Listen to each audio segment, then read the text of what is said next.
patience. It's good to have you back. How have you been? I've been in all kinds of experiences and emotions. Yeah, I think I've been a human. Yeah. Wonderful. Since luckily we are speaking on a day that people celebrate love of a certain kind, Yeah. called the Valentine's Day. Loosely, I think let us talk about love.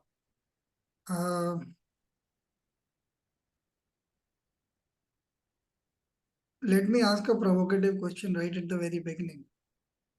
Can love be a negative emotion?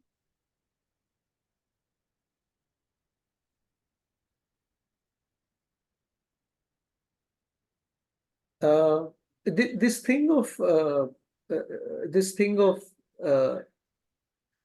can something be negative? I'm putting that as an abstract version. And my intuition, because we had meditated on this when we were writing our book and some of our social experiments, that informs and teaches us that yes, absolutely anything in the world has the potential of becoming counterproductive, maladaptive, negative. It can be for just a split second. It can be for a minute, for a day, for a week, for a task, for a particular geography, for a particular identity, for a particular policy, for a particular strategy. Uh, so that has been a big abstract learning for us. So if I were to just, without thinking much, just apply, then my immediate answer on that would be yes, it can be negative. Okay. You gave an interesting perspective there with your very first answer, actually. You opened the discussion for a deeper sense of learning of how we can look at anything.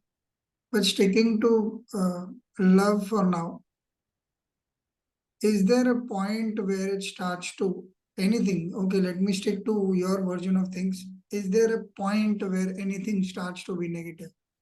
Did you actually stumble upon something which was an insight? Okay, when this starts to happen, there is a sense of negative or maladaptiveness or counterproductiveness beginning to insert itself into the process.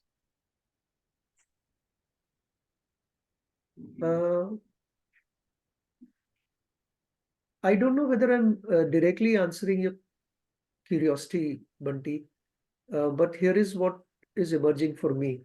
There are things in life when some things happen to me. So if I just survey my whole memory and I say I'm 45 now, and if I'm asked to recall some really intense experiences of my life, and then I say, okay, some of these would have felt extremely heartbreakingly negative at that point. I do have a lot of those experiences. Okay. Then the question is, today when I look back, how do I see them? Or what do those experiences mean to me? Do I still count them negative now, or have they helped or changed over a period of time? So I can get an interesting 2 by 2. Negative now, positive now, or rather negative earlier, positive earlier, negative now, positive now. So I can get some things which are negative earlier, negative now, negative earlier, positive now, negative now, positive now. Sorry, negative earlier. I'm sorry, I'm a little foggy I today. get the drift of it. Yeah. Yeah. So I have all the 4 quadrants, Bunty. But over a period of time, the more I get to know my own self, the nature of myself, the nature of reality, my relationship with all this, the more I'm anchored there, I feel there are less and less things that that get the coinage of negativity or positivity, you move from that space to the space of then saying that these are things, they are, these things are. And it's a certain frame of reference that I'm using, which is giving me the tone or the color of it being red or blue or negative or positive. Um, I don't know whether I have addressed your curiosity, and you can raise it again or maybe Okay, something the from this. beauty is that you raised another uh, question in my curious mind. Okay. First, a statement that has just occurred to me as an insight is that every time you have these two by two things happening, basically you're addressing one single truth that things are fluid. Do not hold on to something because it may go to its extreme opposite with equally alarming sense of time. Uh, or stay in between, or go to its northwards, southwards, wherever. Uh, so holding on to this is actually a myth till it gets broken. So everything actually becomes a myth till it's broken. Uh, okay, let's try and ground it a bit so that it doesn't become too philosophical. Uh, if I were to sit and talk to somebody, uh, say my late wife, for want of a better example, uh, the initial part uh, she came from a very emotional kind of background, and um, I prided myself on my intelligence. So we had a late marriage, and uh, so this was always eating into my mind that I could not have this kind of discussions or uh, quantifications with her. But once she got unwell and she had a deep sense of experience that both of us kept having because of the continued nature of her disease. My memory of the last few times, in the sense of, I don't know, it's months, or because time starts to become one whole ball of emotions rather than actual time in a linear way. So, say last 1 year or 2 year of her life, we kind of dissolved into our own selves and became more like each other. And I cannot give it a name because it was a mix of the two. We were both emotional, we were both supra-sensitively intelligent also at times, without the need for words, because something would have happened and we were just dealing with the day-to-day nature of the problem rather than, oh, this is a big disease, this is not going to be solved. Nothing like that. Well, those kind of discussions didn't happen. You were worried about that day, okay, swallowing is a problem. Uh, Giddiness is a problem, headache is a problem. So, how do we resolve this right now? So, my question to you, in fact, my kid and me were talking about this, and she sees us as lovingly merge into each other over a period of time. Obviously, we had our own flaws as well as individuals, but she says, no, I think that both you and mom were quite good by the end of it, and very dissolved, very accepting of whatever used to come. So, do you think, uh, also in a way, continuing the thread of what you answered, the negative of the experience holds the seed of love being the acceptance part of it? Like whatever is happening to you, whatever it is, what I've narrated is a big experience, but it could be as simple as waiting in traffic. You've been waiting and waiting and waiting, and this is like three signals have crossed and your number has not yet come. All you can do is either crib about it or love the experience and just watch the kind of vehicles you have. You put a kid in the car and say, look at the number of red cars, and the kid will go berserk or spot the blue color somewhere. And they'll say, oh, that pole is blue and this color is blue, that lady is wearing blue, and so on and so forth. So they are happy all the same and they don't seem to mind the weight.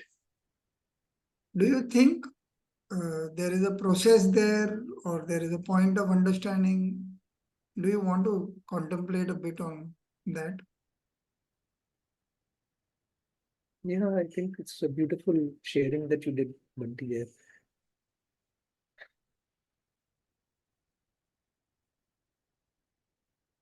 I think at the very fundamental level, um,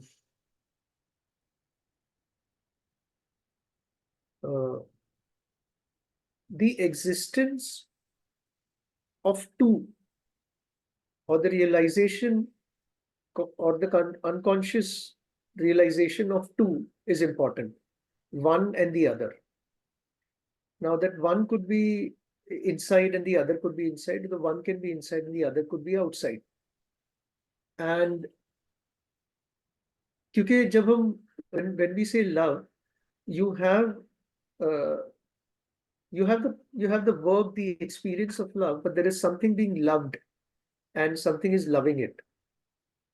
So there is already two. Yeah. So whenever there is two involved, there is dualism involved, you'll have some kind of relationships between them, some kind of experience between them.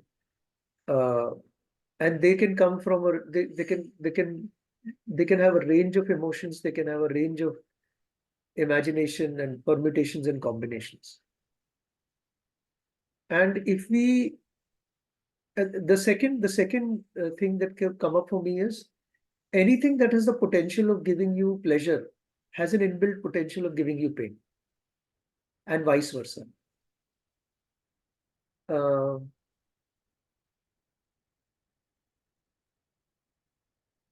the journey is to be able to see, sense, synchronize, cultivate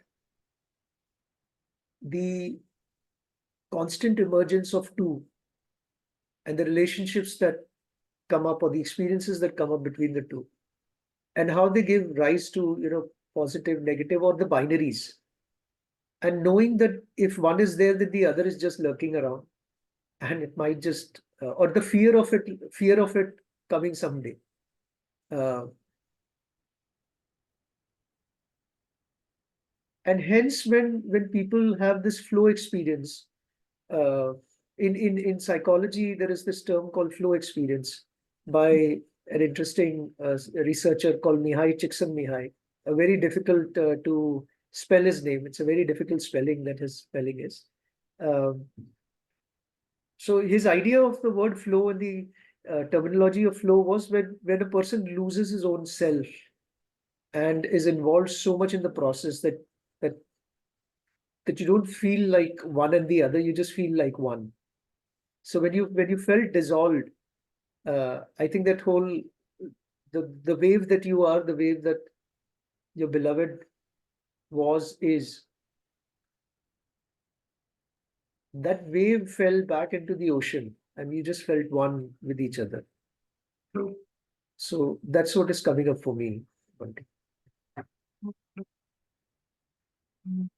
It's interesting that without planning, we manage to stumble upon such truths. Whereas with the intelligent mind, uh, so to give you an example, it's a little off track, but I want to bring this up. I'm working on a new initiative, which is more commercial in nature, but still unavailable in the market also in that sense. And I've been working since there is nothing to fall back upon. I'm doing a lot of research and uh, making things up as I go along, and sometimes very happy with it and very unhappy the next morning because, oh, this doesn't sound as great. Oh, yesterday it sounded so wonderful. I also did a trial run with one company as of right now, and I'm on the verge of doing a second one and a third one, all of them on the anvil. And because I did a trial run, I wanted to prepare since this is going to be a commercial initiative at some point. I wanted to be ready and very proper about it. But due to this series of podcasts I've been doing, which are impromptu, it took me a long time to start preparing because I just wasn't ready to be artificial, quote unquote, of course. Uh, I didn't want to be prepared. I wanted to be more genuine to the audience, and but then one part of me was also uh, about giving value to the people who I was at this point I wasn't charging, but at some point I will. So I wanted to be treating it professionally in the best way possible. But because you mentioned this oneness, this constant week after week of being impromptu on something which would otherwise be difficult for a person like me coming from an advertising and a communications background, you want to be perfect all the time. This ease of being in front of the camera has also interspersed itself into other areas of my life where the biggest problems that come to me, I don't prepare. I go for a big meeting, I'm not much prepared. I may have a few points or thoughts, but those are still random. I do not connect the dots. I do not bother connecting the dots most of the time. I just go and I sit and I feel and I react with the understanding that I'm trying to give my best by being in the moment as much as possible. So, also, this is one little thing. Yesterday, Ajahn Jaisaro, who is one of the foremost monks of the Thai forest tradition, he writes a yellow page every day uh, and shares it with the world, and it comes to me through a different group. Um, so he had written that when he was 19 and he was sitting with his girlfriend in his living room or something, they were watching TV, and he had just come back from his first meditation retreat of 10 days, and he felt that a whole like a surge of love for his girlfriend.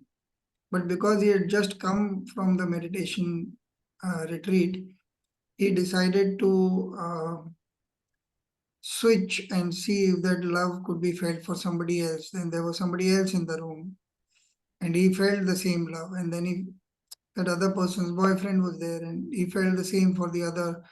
Then he decided to do it with objects, and he felt it for the flower vase, and then he felt it for the TV. And then he realized it is the love, it is not the person, it is not limited in that sense. Of course, he's a monk and much ahead of us in terms of understanding because he's chosen the subject of exploring himself uh, with such amazing sense of consistency over the last 40 years. Uh, One of the questions I had asked him wrongly, do you regret being a monk? Regret was not the term in my head, but the word just popped out. And he understood. He says, do I look back upon my lay life and regret something that I'm missing? No, I don't. I am happy being a monk. So this was a separate interaction. So my question to you, uh, does love be an end in itself if we allow it to be?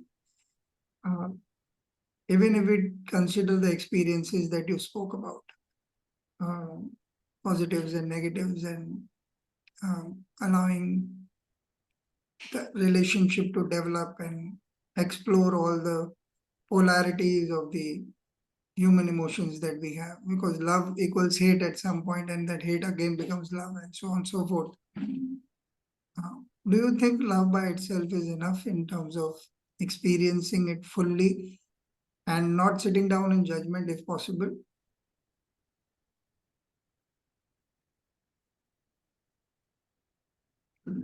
Can you rephrase that, Bunty? Can you rephrase that question? Okay, you started with saying that there has to be two if you're talking about one doing the loving and the other being the loved. And you also mentioned very beautifully that in my and my wife's case, we kind of merged into that one because the sense of love was overwhelming. I'm saying, is it a practical way of looking at love? And should one aim for that rather than the rather than again and again finding an object to love, can we just be happy with the fact that there exists the capacity to love in my heart? And if one does, how does one study something like this?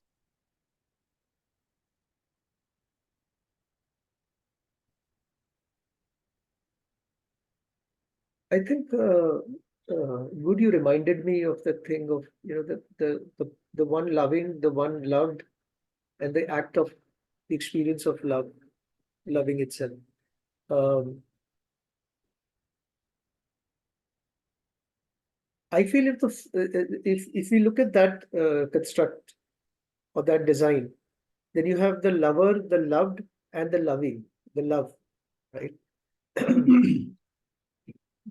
जब तक these two, which are nouns or proper nouns, continue to have challenge in their identities and who their true nature is, then they will keep losing sight of this verb, the possibility that is alive, even now. The moment I become trapped in my identity, even now, as I respond to your question, what will the viewer be thinking about me right now? Am I making sense? Am I smart? Uh, then I have already come out of that verb, or I'm doing that verb, but knowing fully that there is the noun and I'm attending to the noun and the adjectives around it, and I'm not focusing on the verb. Or maybe that verb is not coming naturally to me. So I think in my practice, I've realized that the moment you dissolve into the verb and the nouns take a back seat and the adjectives take a back seat, uh, there are different possibilities and slightly better possibilities of living this passage of life than otherwise. Okay. Does that address what you had as a curiosity, Bunty, or? Yeah.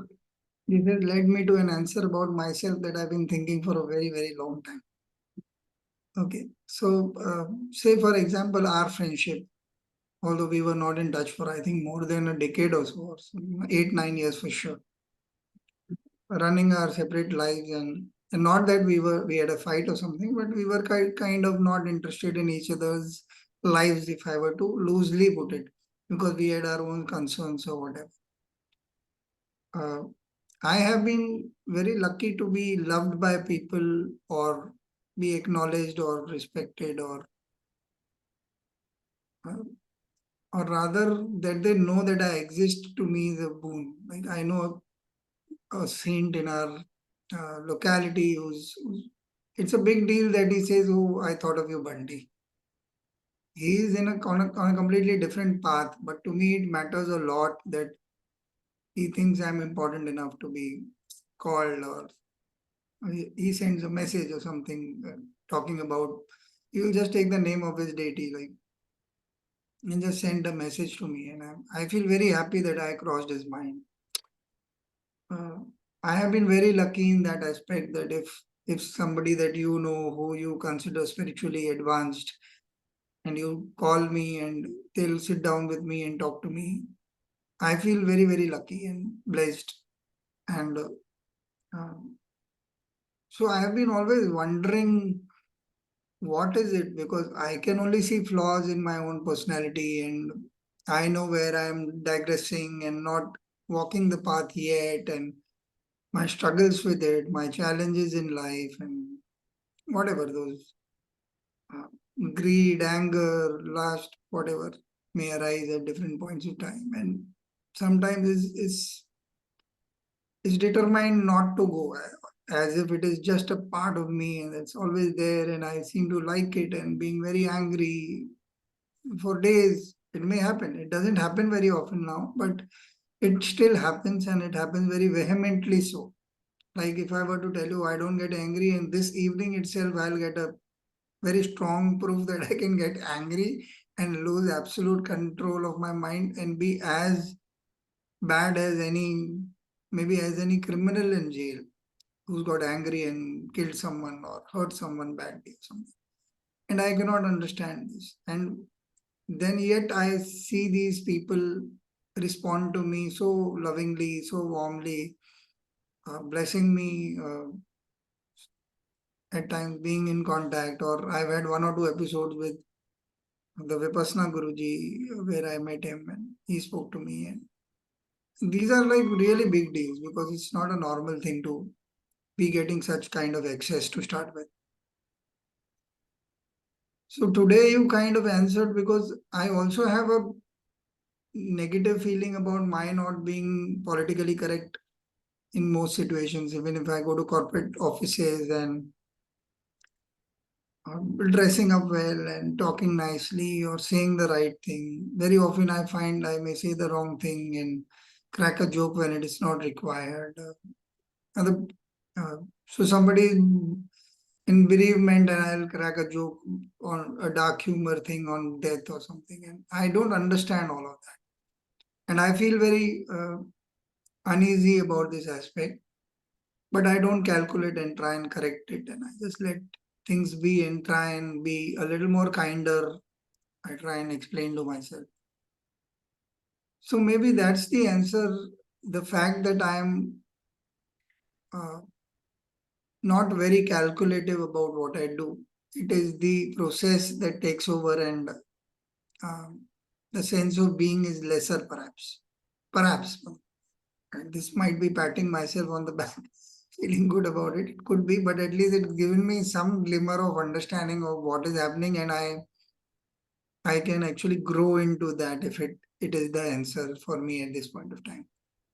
Uh, so this also brings me to a very interesting question. So where does self-love stand in whatever we've spoken so far? Yeah. Actually,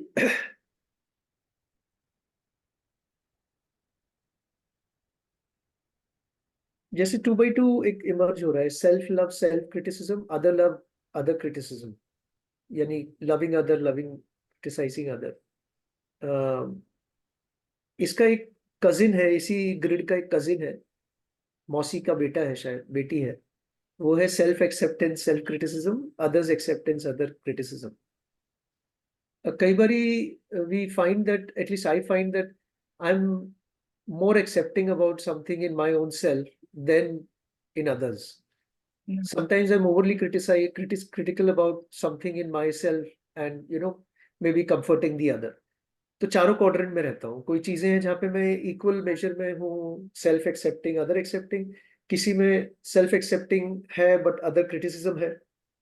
किसी में self criticism भी है, other criticism भी है. किसी में self criticism है और अदर के एक्सेप्टेंस है. तो चारों क्वाड्रेंट में रहता हूं मैं.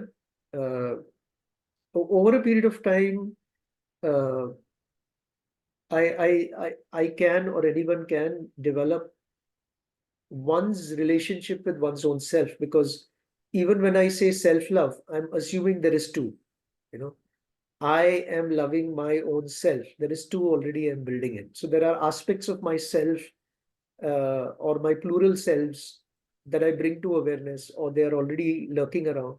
And there's a relationship that I have with them, or them having relationship or feedback loops with each other inside of me.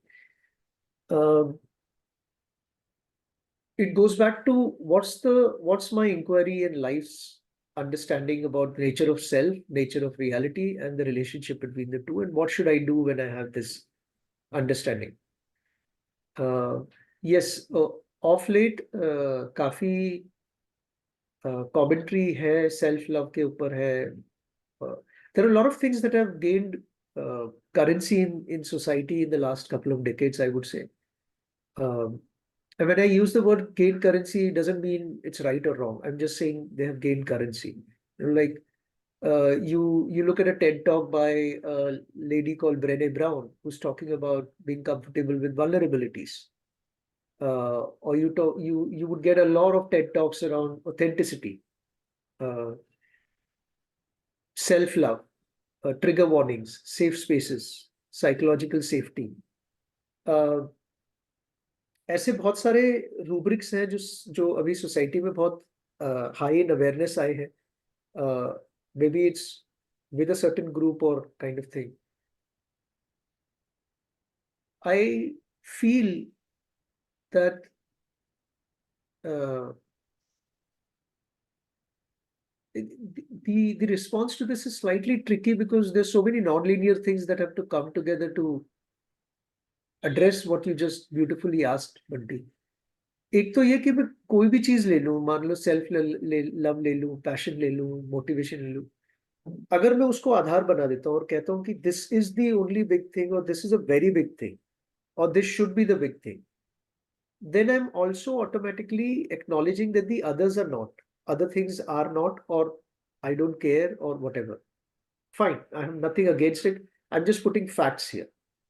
Now, you take this and you move on in life, but you also may or may not have what do you expect of life, what's life doing to you, what you're doing to people, what people are doing to you, what you're doing to things, what things are doing to you, what are you doing to rules, norms, incentive in society, what they are doing to you. So ये तो चल ही रहा है, churn हो रहा है.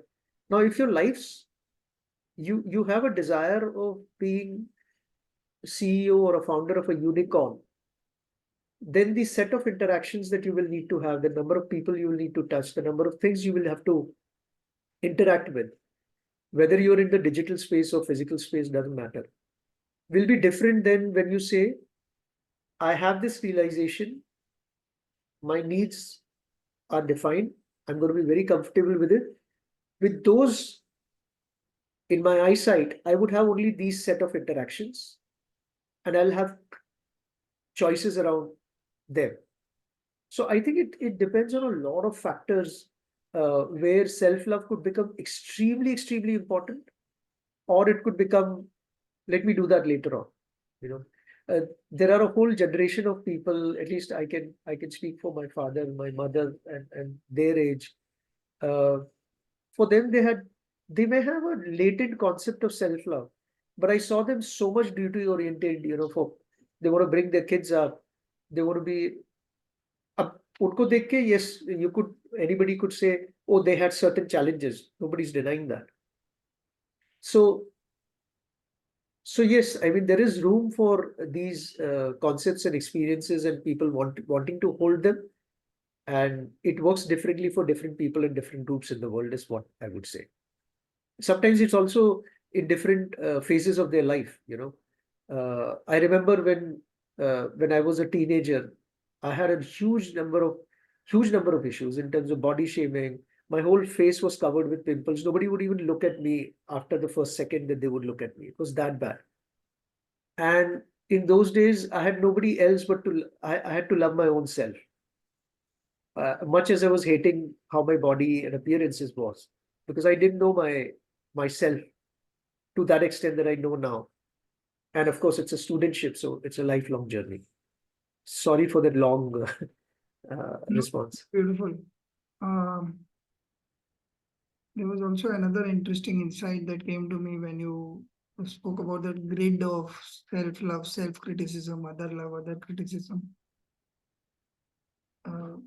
You said we all belong to all these parts. You spoke for yourself, obviously. The word that came to my mind was when we describe God, we say is omnipresent. One of the attributes to that, whichever form of God that people believe in. So are we, I thought, in the sense of I could literally see it in front of my face that there is these four grids and we are there in each atom at all points, and each atom is in us at all points, depending upon what we need to access as energy at that point of time to respond, react. It's one of the things that one works with on the spiritual, this is being with things as they are, or being in the moment and living it fully, and all kinds of let go of the past and the future, and those kind of nomenclature is used. This is actually living it. the very sense of understanding that all contradictions may exist at all points of time in all kinds of spaces. Many years back, I used to send a mail to around 50, 60 friends every day, which was some sharing from somewhere. I used to get something and whatever. I do this on WhatsApp right now on the status part of it. I just share something that kind of agrees with my sense of being, or if it's a statement that I resonate with. Uh, so I remember somebody had praised me a lot, and I had written back to her that, look, I am no different from the rapist that has been mentioned in the newspaper, uh, or the security guard that we do not even look at, so on and so forth. The idea at that point, with my limited understanding, was more dramatic in the sense of, look, I am all kinds of people, and I'm not as saintly as you think I am. Neither am I as bad as some might think. But now it is coming to me that it is neither about being bad or good or this or that. It is just maybe a mix of the survival need that we have, that I needs to exist. So I'll pick up whatever comes closest that makes me feel that I'll survive this moment. So if you are coming charging at me, saying some things about my personality, I might immediately develop that sense of self-love as a shield, or or be overconfident and go back on you other criticism wala funda, that I'll come and say, "Hey, look at yourself and look what you're seeming like," and so on and so forth. Whatever. So different reactions are available to me at all the time. Even even considering that my intelligence may not be so good enough. I'm saying it's my dad had Alzheimer's, and some very often he reacted very strongly. So he couldn't talk in the end, and he wouldn't react. And being me and my mother being the primary caretakers, so one of the doc doctors who had uh, come over to advise us had said that one of you will be the villain and one of you will be the hero. You cannot decide who will be who. The person who stops them from doing what they want to do will be the villain, and that happened to me very often. And now that I'm seeing it so beautiful, because it does not really mean that we are colored or we are diseased or at ease or normal or abnormal. It is just options available to us as quote unquote divine beings, if you want to call it that, or just normal human beings, if you are me, you would say. But it is aspects available to you. The Buddha would say, make the wise choice, because over a period, making wise choices will make you a wiser person. And that is how you progress on the path. Uh, and although there is no progress, no regress per se, when you finally arrive, hopefully you think, oh, all of it is the truth. But we haven't, it's only hearsay. I've met people who have claimed to be enlightened and have given that vibe that they might be. And I've had wonderful experiences spending time with them, that they are truly in the moment. It is palpably alive, but I haven't experienced it, so I cannot comment. Um, we have a paucity of time today. So, one last question I would ask. Um,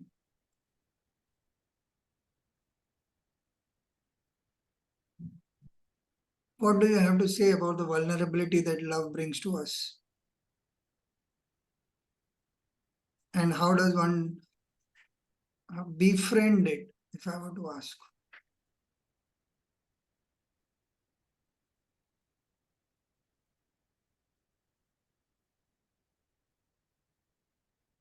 In the ancient text, there is this mention of klesh and parikrama. Okay. Kleshas, they say kleshas are of five kinds. Uh, Avidya, Asmita, Rag, Dvesh, Abhinivesh, which is avidya is half knowledge, ignorance, or arrogance about knowledge. Hmm. Avidya, that is. Asmita would be maladaptive ego in that sense. Rag would be unbridled desire, greed. Dvesh is jealousy. Abhinivesh is fears, anxieties, insecurities about losing, and the ultimate losing also. So, and parikrama are four, which is uh, karuna, mudita, maitri, upeksha, which is compassion, joy, friendliness, discretion, vivek. Uh, I think the I think I think one's life journey is about becoming aware of what's emerging in the moment on the parikramas. Parikramas generally do not come very natural to, or if they come natural, they become very tribal, because it's easy for it's easy for you to love your daughter on most occasions in general, uh, but to love somebody else's daughter in the same way doesn't come natural. Um, so there are things that at any given point of time, if we take stock of ourselves, there would some things that would come very natural in terms of klesha and very natural in terms of parikrama, but they're very indexed towards people, situation, things, experiences. And I think one's life journey is about becoming aware of them over a period of time and cultivating practices to see if we can tinker around with them. And when we start doing that, then we start realizing how to deal with kleshas, and vulnerability would be one of the ways to deal with klesha. I mean, vulnerability would be one of the kleshas. Uh, but there could be situations where vulnerability throws magic out. I've seen some situations where an executive has walked in and there's a meeting going on, and on some occasion it has backfired that the person has been very authentic and vulnerable, and on the other side, the person found support from people around that, you know, it's human, and let's see what we all can do together. So whether it's in love or in profession, these kleshas or parikramas are, I think it's a lifelong studentship and discipline to become aware and to tinker and to fail many a times, even when you're tinkering them, to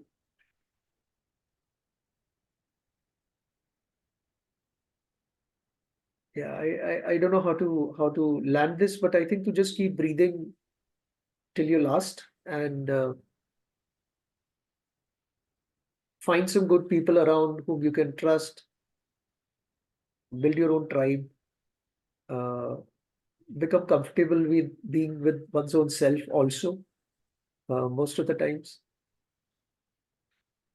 These may sound very preachy, these are sort of No, self-help on the lessons, but contrary, I think it's a beautiful landing by itself, although you did say that you have not landed. To me, as an episode, if we are beginning to search and explore the idea of love, and we are doing it, so this is vulnerability. What you just answered is vulnerability. There is no sense of cocky understanding saying, I know it all, or yeah, this is how it is going to work out. Although it does not shy away from presenting concepts bigger than us, which is what you did with the kleshas and the parikrama. But at the same time, you're trying to intersperse it with daily interactions that we had, and perhaps the awareness that we are trying to be loving makes us loving. And that would be a obvious way of accepting the vulnerability that I'm trying, it's not there yet. Um, the biggest saints, the Christs and the Nanaks of the world, um, have shown that kind of love. You can see, look at their pictures and representations, and we feel a overwhelming surge of um, happiness and joy, all the four things that you mentioned. We have absolutely no fight with them in our minds because the look on their faces, even if it is a suffering picture of Christ, there is no animosity that you feel, and which is such a big deal that none of us can actually match that. You say one wrong thing and I don't like it already. And he stands as an epitome of love, and so does Nanak or Namdev or whatever. When you listen to their words, I think with our own selves also in everyday life, in professional life, we just need to accept that vulnerability and keep walking with whatever is our true self on that day, perhaps. And that's the best one can expect at this time. Uh, what a wonderful Valentine's Day this is turning out to be. Truly, he must have been a saint of some kind, irrespective of the legends that go in and out and change every year according to different cultures and different understanding. A person who's made us celebrate love in different forms, I think, is reveration worthy. And yeah, thank you so much for your time today. Thanks, Bunty. Just one last thing that came up when you said this is uh, the love could also be love for wisdom, love for better self, love for not being so better also, love for being around, love for breathing, and all kinds of love. Yeah, it's a wonderful way to look at things. Yes. Thank you so much. Thank you, Bunty. Thank you so much. Thank you. Thank you.